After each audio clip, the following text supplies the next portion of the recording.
It's nice to see you here. Goedemorgen. Nice what a pleasure. Yes.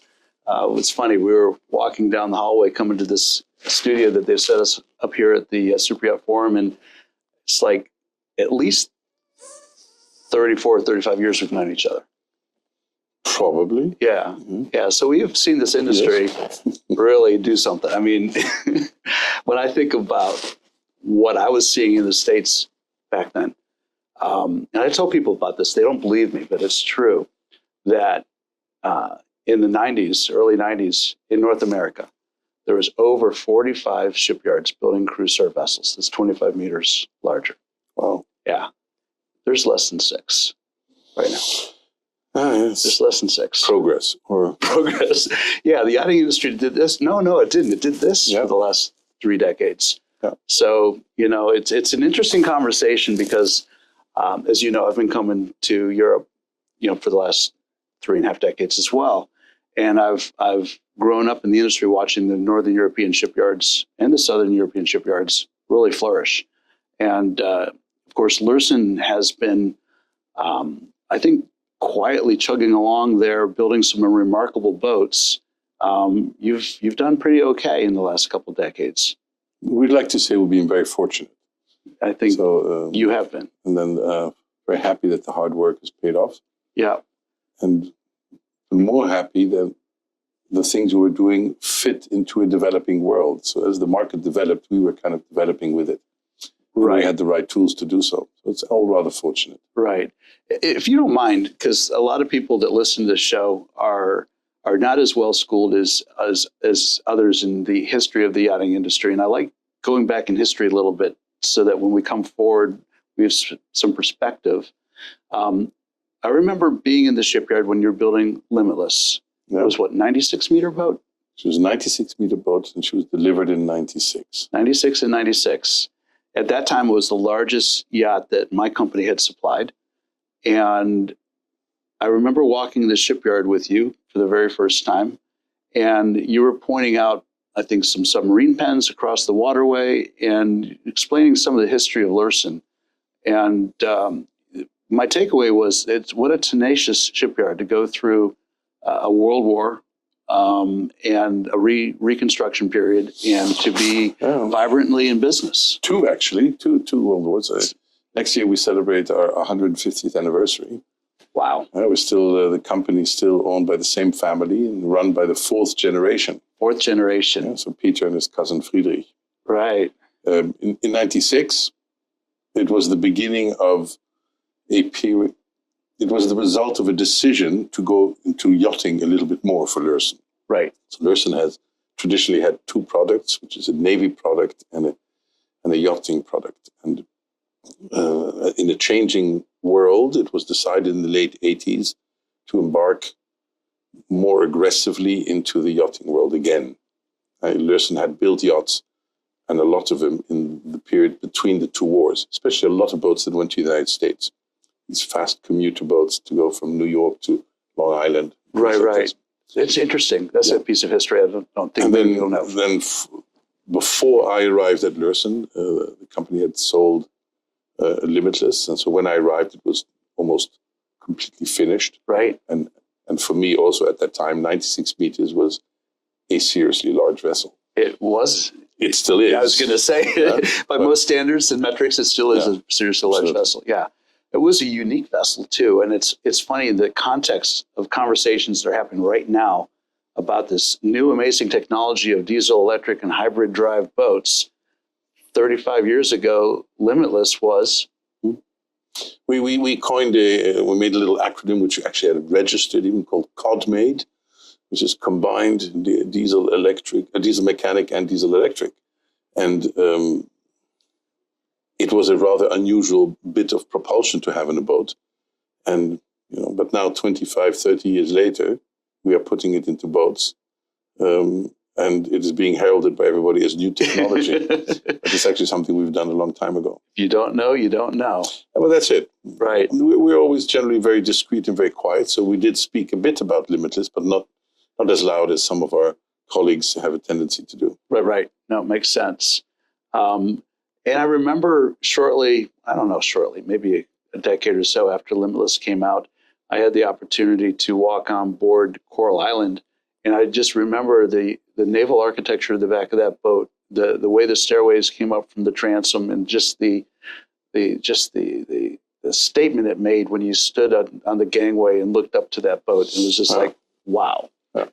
Yeah. Still, I think one of John Bannenberg's finest and magnificent vessels, still alive. Yes. I don't know if you've seen her. She, under the name Coral Ocean. That's right. Yes. Very nicely refitted. Yep. So a little bit of a disappointment for the purists who saw the Bannenberg work go away, but the new boat that has been created is absolutely, completely contemporary and very nicely suited for charter. Yeah, I had the privilege of supporting some survey work on her about 4 or 5 years ago, and it was remarkable to see. That special carpeting, I think, was taken out. I remember that. Yeah, the special carpeting and the beach house look. Yeah. Which was very trendy at the time, or was pioneering. But I think what the new owners have done certainly fit her to this era. Right. And I believe she charters very successfully. She should. She should. She's a magnificent boat, and the crew that was on board when I was on board really seemed to be dialed into the operation of the boat really well. Seemed to have a well-oiled crew there. It's nice that these boats live that long. It is. And keep up a standard. Well, it supports the huge refit business that exists on both sides of the pond right now. Of course. And that's an interesting segue into what I've observed in shipyards such as Fedship and Huisman, who have set up refit yards specifically for their brand to try to maintain brand loyalty. Does Lürssen do anything similar? Yeah. Okay. We, in the last decade, in the space of the last decade, we acquired, amongst others, the shipyard in Hamburg called Blohm & Voss. We know her. And that's where we have focused our repair, refit, conversion facilities. Right. And that's where we have the children come home. For a second life.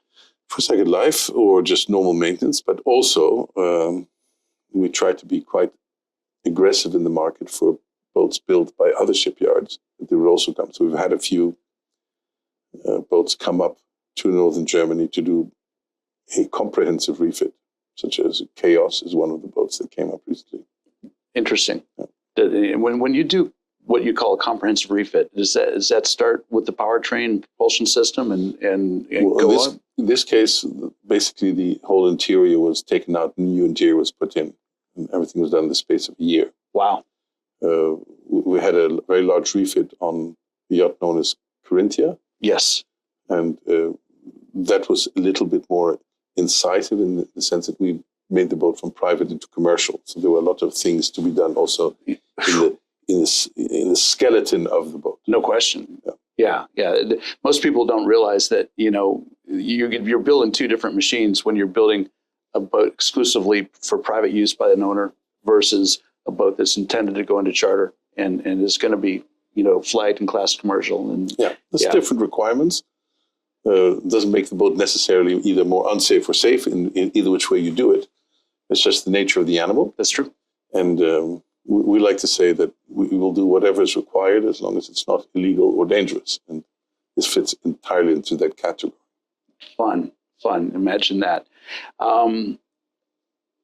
Going back to what has changed in the States, and you've been coming over to the States basically as long as I've known you. And you've observed yourself the changes in what's happened in our shipyards. What would you attribute so much loss of infrastructure to? Is it simply, it can't be purely cost of labor. I know we've lost business to Asia because of the smaller boats and the cost of manufacturing, but that's not such the case in Northern Europe. It has to be something more fundamental, I would believe, that would cause the owners to shift so much of their business away from the American shipyards.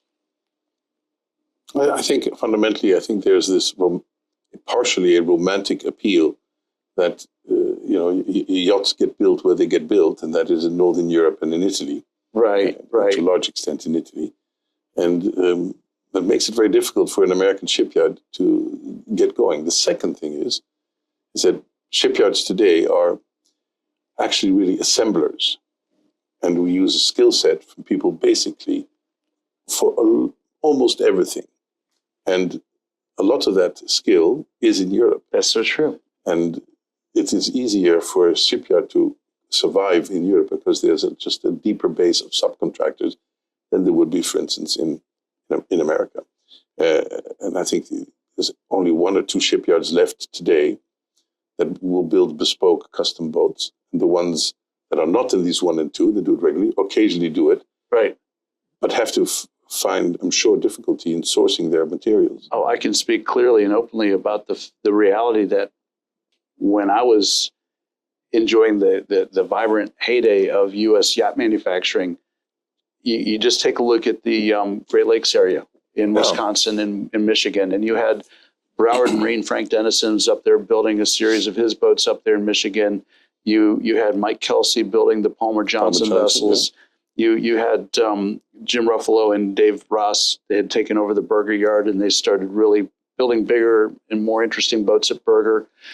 And I know I was supplying all those shipyards. You had Carver and Cruisers building small boats, but they were training workers in the fundamentals of boat building, and they were all within an hour's drive of each other. And I know, for instance, when Palmer Johnson would get really, really busy up in Sturgeon Bay, they could actually pull from the labor pool down in Manitowoc if Berger wasn't as busy, and vice versa. And so you had this. It almost seemed incestuous, but it really made sense that the talent pool was pretty significant.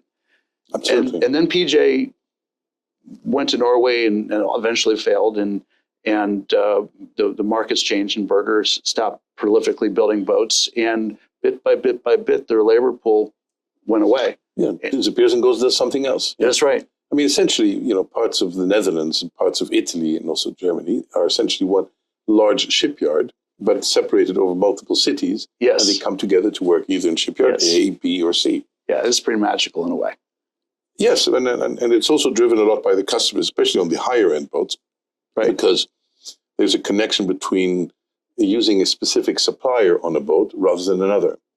And hence the suppliers end up working in multiple shipyards. Yes. That was the space that I was working in and competing in. And, ultimately the way that worked out best for us was to build synergetic relationships with other Dutch companies. Absolutely. And collaborate across the pond from each other. Yeah. And that makes perfect sense. Yeah, and vice versa. So when the European fleet is over in the States, my previous company would work with Ackerboom and others to do service work and to do refit work and such. And so that collaboration, I think, is misunderstood and underutilized, because when it's utilized really well, it becomes a real win. It's a 1 + 1 = 3 equation. Yeah, but I think, in our lifetime, what we've seen is the proof to the fact that nothing stays the same. No. And if you don't grow with your environment or with your market, and if you're not nimble off your feet, you will eventually stop being in existence. Yeah, your relevance ceases. Yeah, because things change. And I think you have to remain acutely aware of what's happening around you. Yes. So right now, what we keep hearing, we heard it last year a lot, we're hearing it again this year, the sustainability conversation, zero emissions concepts, everything that's moving the needle. Yeah. And we started the conversation talking about limitless and how Lürssen really developed some cool technologies that were misunderstood or just, not really mainstreamed. But here we are in 2024, about to go into 2025. Our Fedship just announced that they've launched their first hydrogen-powered vessel. That would be a really interesting technology to see how that's proving out and what that's going to look like in the long term. Does Lürssen have programs currently that you can talk about that would be interesting to enter the space with? In a nutshell, in as much as it is Mr. Friedrich Lürssen in 1875, I believe, in 1886 was the first application of a combustion engine on a boat, diesel engine on a pleasure boat. We would like to try to, in our lifetime, be the first one again to have the ability to dispense of it altogether. Now, whether that's realistic or not, I have no idea. But at least we have put a forward-looking vision, and have been working for many years together with industrial partners to develop a fuel cell that's a hydrogen fuel cell. It's a little bit different than the solution opted for by Fedship for their boat, is that we do not carry hydrogen, but we carry methanol. Right. And we reform hydrogen out of the methanol to run the fuel cell. That's interesting. And we've been working on this for many, many years with an industrial partner. And we've set up we call it an innovation lab. It's like a test facility in the yard in Bremen. And there we're running a 100 kilowatt fuel cell, and to discover the pitfalls. Because the installation on a boat is not just very simple. No. And we've managed to find a customer for whom we were building a boat. And we've kind of added a fuel cell to his project. And we have about 200 cubic meters of methanol we carry with us. And we have a 1 megawatt fuel cell. And this will allow the boat, according to our prognosis, to cruise about 1,000 miles in a fuel cell mode. Wow. Or lie at anchor in the evenings. And support the whole house load. Support everything for about 3 weeks is the thinking. And so this is essentially a validation experiment. The boat should be ready by the end of 25. Wow. We plan to do the factory acceptance tests in the beginning of the year. And that, for us, is hopefully a game changer. And I think very much like we are doing this, and San Lorenzo in Italy is doing things, Fedship is doing things. We are all in our own way trying to find which direction, in which direction lies the eventual solution. We don't know. And I think when you do research or when you do this kind of work, you have to be prepared to fail. Sure you do. And if you fail, there's no shame. At least you're trying to find the way forward. I've got it posted on my monitor that says failure is the first step to success. Yeah. And that's how we approach it. So we've been at this for about 15 years. And we're hopeful that this is the right way, but it may not necessarily be the only way.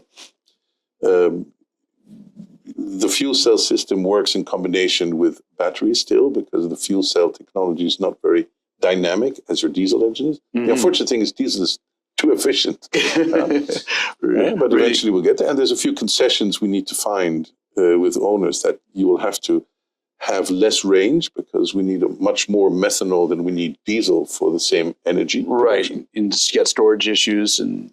Yeah, all solvable. Right. But they create hard facts that your range for the same given size will be reduced.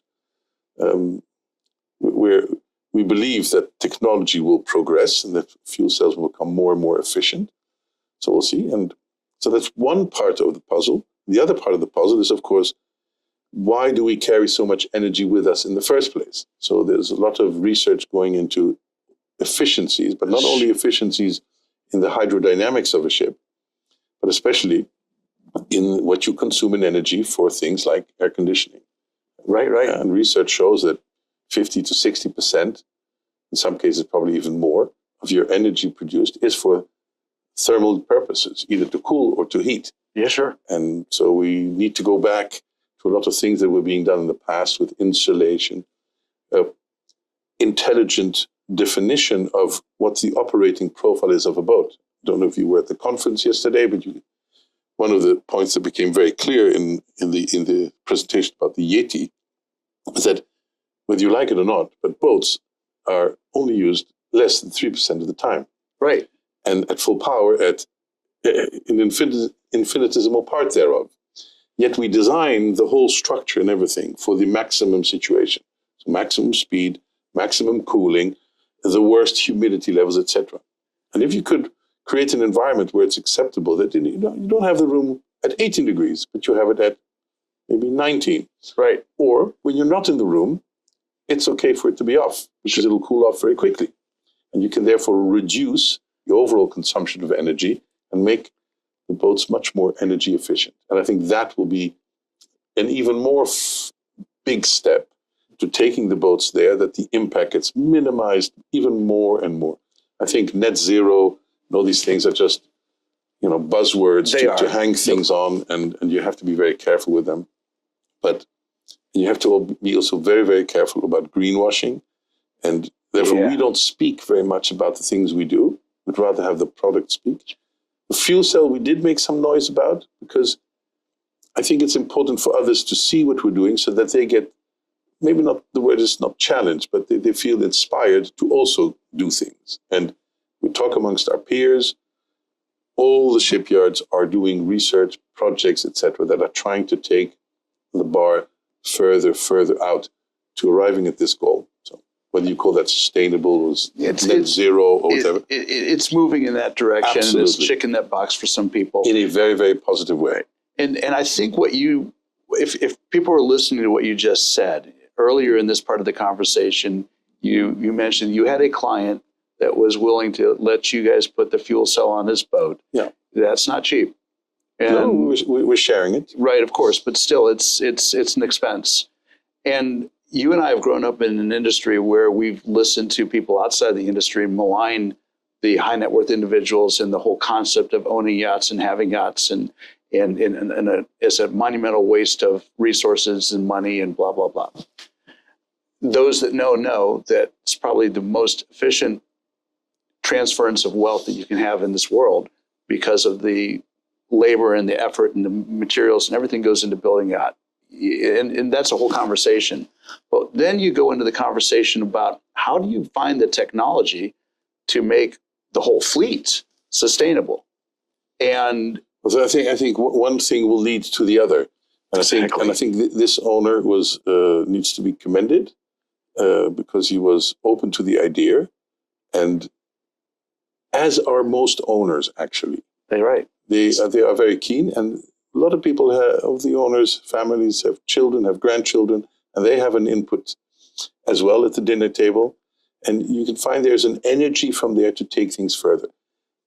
Not everybody wants to really go and do, experimental things, but some do. Some do. There's a gentleman in the Netherlands doing this project called, I think it's Net Zero or Foundation Zero. Foundation Zero, yes. Which is, he needs to be commended for having the foresight and the energy to take this thing. The vision, right? And the vision. So I think that's fantastic. Right. And we will all learn from that. Well, that's exactly where I was going with this, is by having a few high net worth individuals willing to spend their money with you. Absolutely. To prove this technology.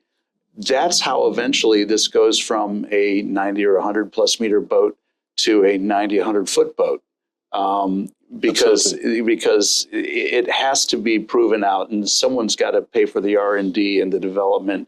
And shipyards by themselves are reluctant to, or they're just financially incapable of footing that R&D bill themselves. Yeah, but we do it. We're not alone. We do it together with industry partners. The governments fund certain developmental projects. So a lot of the fuel cell projects, this project, particular one was called Paxel. And the whole idea was to take it to the next level for applications also in commercial shipping and of course also in trucking. If you imagine you have a small fuel cell that can run a truck, you're running on methanol, we'll feel a lot safer than if we're running on hydrogen. You think? Mm-hmm. Absolutely. So I think the future is around the corner, but I don't know how far away I am from the corner. Yeah, well, you and I are in the same boat, I think there, Michael. But it's been a great voyage, hasn't it? Yeah, lovely. I mean, our best job in the world. So. I agree. I feel so blessed to be able to take, for instance, my young man here with me around the world and introduce him to an incredible industry and be able to walk into places like this and say, here's my friend Michael Bremen that I've known for over 30 years. And what a remarkable career you and I have enjoyed. Yeah. I mean, it's a wonderful small community at the end of the day. People come and people go, but the diehard stay. And it's good to be part of that group with you, my friend. Oh, super. And I really, really appreciate you taking your time on this beautiful Dutch morning to...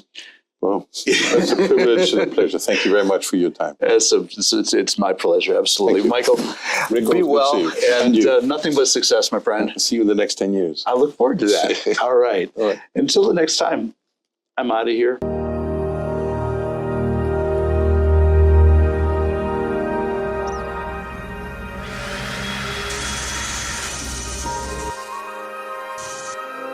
So I remember the first GA that I drew was already close to what it still is.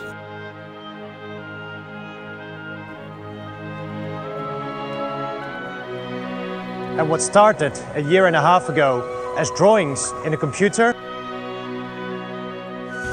is now being turned into a reality.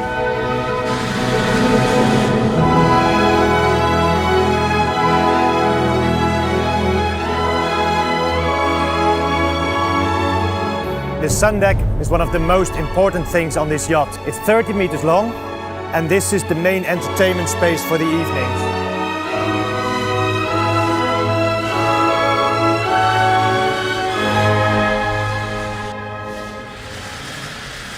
On Kali, we feel a high level of trust from the whole crew and the owners team.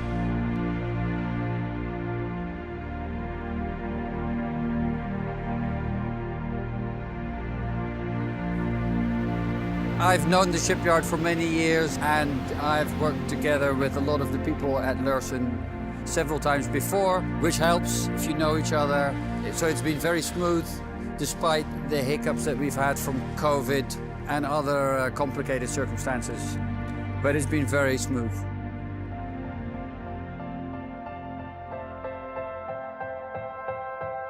What makes this yacht different than so many Lürssens of the past is she is all about the exterior spaces. Instead of maximizing interior volume, she really maximizes the outside space.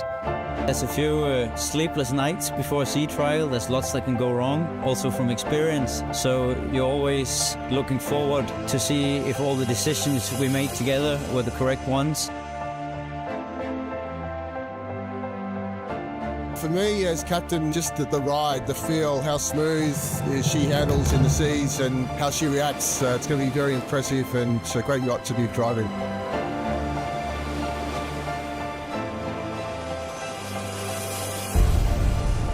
It's really, really good to experience the yacht for the first time when she's in use and she's moving.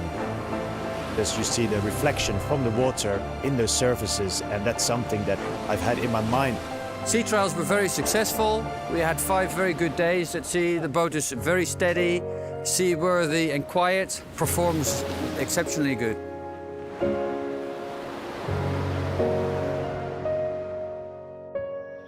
I would like to extend my gratitude to the owner and his team for placing their trust in Lürssen for the construction of this beautiful yacht.